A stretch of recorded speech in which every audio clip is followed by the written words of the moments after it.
I'm Vincent Lefebvre. I'm managing director of a French SME called Solidshield, and we are focused on software security mainly through by offering security as a service for hardening artifacts before deployment.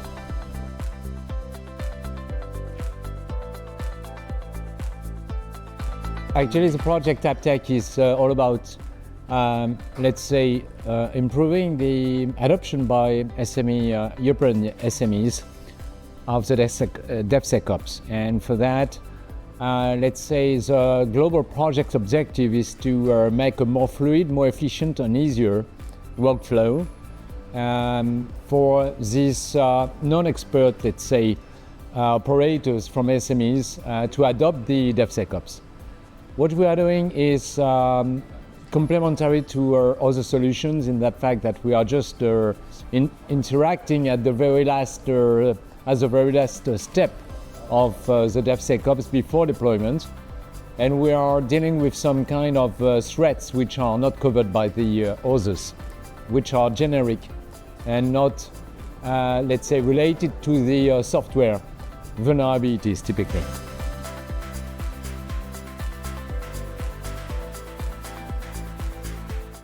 APPtake for us is the opportunity to broaden our vision by tackling some new needs, typically coming from different use cases, and also to get a much broader view of the DevSecOps in the IT sector.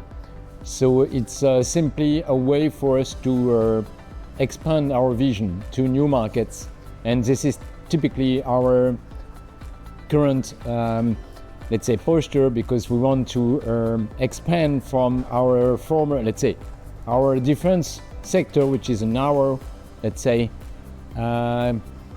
domain to reach IT sector.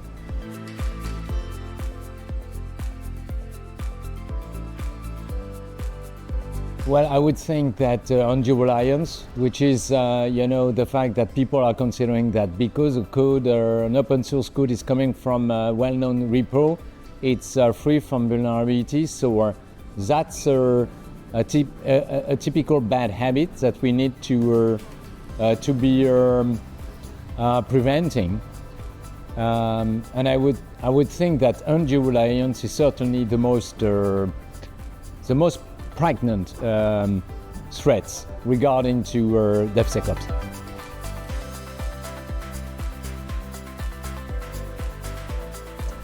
I would think humility. You need to be to drive your work with humility, considering that you need to learn every day. You need to collect information from others, and avoid working in silo, and try to expand your connections in order to grab more inputs from other experts. And you definitely need to avoid considering that you have the imposter syndrome, that you are not at your place. Anyone can do the job, provided you are pragmatic and you are open, and you are not a tired person, but proactive and ready to learn every day.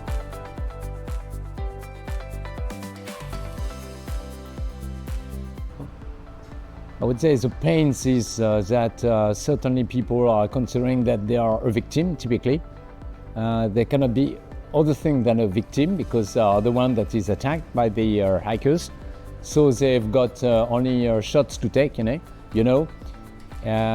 that's a feeling that you have that may turn you as paranoid sometimes. So in a recent life or past life, where I was working with a character in my company which was not turning paranoid, but having a kind of vision of the world which was scaring, and for that probably the most important thing is to be connected with other people, to share your vision. So I think people need to be open and to share their experience and to be connected.